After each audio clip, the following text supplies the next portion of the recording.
Good morning and welcome to Redeemer Lutheran Church. I'm Pastor Gary Lodeholt. This week we're looking at the apostles, those disciples who were filled by the Holy Spirit at Pentecost and who were sent out with the gospel message, and then considering the legends and stories of what happened to them as they spread the gospel.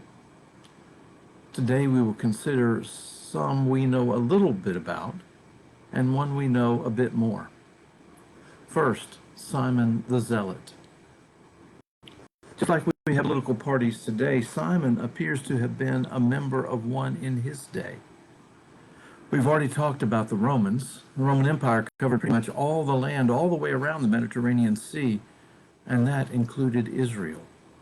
So Rome was an occupying force controlling and milking the wealth from Israel. The Zealots were a political party in Israel who were advocating armed insurrection against Rome, hoping to overthrow that government and set up Israel with its own. So you might say Jesus called something of a radical to follow him. And by the way, the activity of this political party eventually led Rome to destroy Jerusalem and the temple in the year AD 70. Simon isn't mentioned in the Bible often, and we know little about him after that. Legend says that he worked in Persia and north into Iran and was martyred violently. Another legend was that he went to Egypt and then to Britain and then to Persia, where he was sawn apart. His symbol is a book and a fish. He was a fisher of men through the gospel. Thaddeus, or Jude.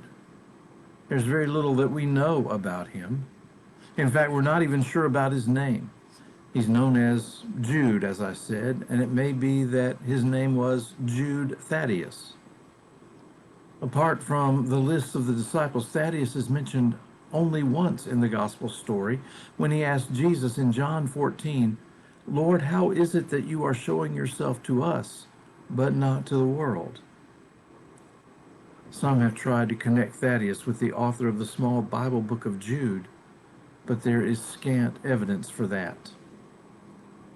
The legends about Thaddeus include that he went to the Syrian kingdom of Edessa and learned that the king there was suffering from an incurable disease and longed for relief.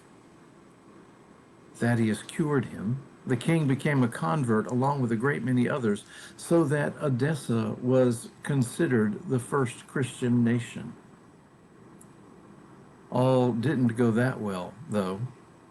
After that, Thaddeus went to Armenia, where he and other Christians were taken prisoner and martyred there, probably beheaded along with Simon the Zealot. His symbol is often a club or an axe on his shield. Thaddeus has become known as the patron saint of desperate cases and lost causes. Legend says that Thomas went to India by offering himself as a slave for hire, and there's actually pretty good evidence that at least that Thomas was in India. Legend also says that there in India he converted the three kings who had brought gifts to the Christ child. Legend is that he was martyred by a lance through his body while kneeling in prayer near Bombay, and that his body is under a church there. His symbol is a carpenter's square because he was a measuring man, always taking the measure of things and trying to get them exact. So this symbol is a carpenter's square with a spear for how he died. Now, let me remind you that we actually know very little about these apostles and how they died.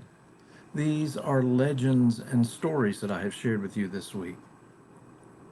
What may be most interesting is that early in the book of Acts, the brand new apostles gather together and observe that they are so busy attending to the needs of the church in Jerusalem that they don't have the time they need to preach to others about Jesus. So the decision is made to appoint 7 deacons to attend to the church to free up the apostles. Now notice, the apostles were to preach, and the deacons were to serve the needs of the church members. What is interesting in Acts is that from that point on, we don't really hear about many of the apostles again, but we do hear about some of the deacons. They didn't just focus on the church, but also went out proclaiming the faith. Two quick examples. Stephen was a deacon who preached so fiercely that he became the first Christian martyr. And Philip, who met with and guided an Ethiopian eunuch to faith. Maybe that's a lesson to all of us. We may not be one of the 12 apostles, but we are still sent out with the gospel of Jesus. I guess we should do what we claim as Redeemer's mission statement, making Christ known in word and deed. Thanks for watching, and remember to let this day belong to God.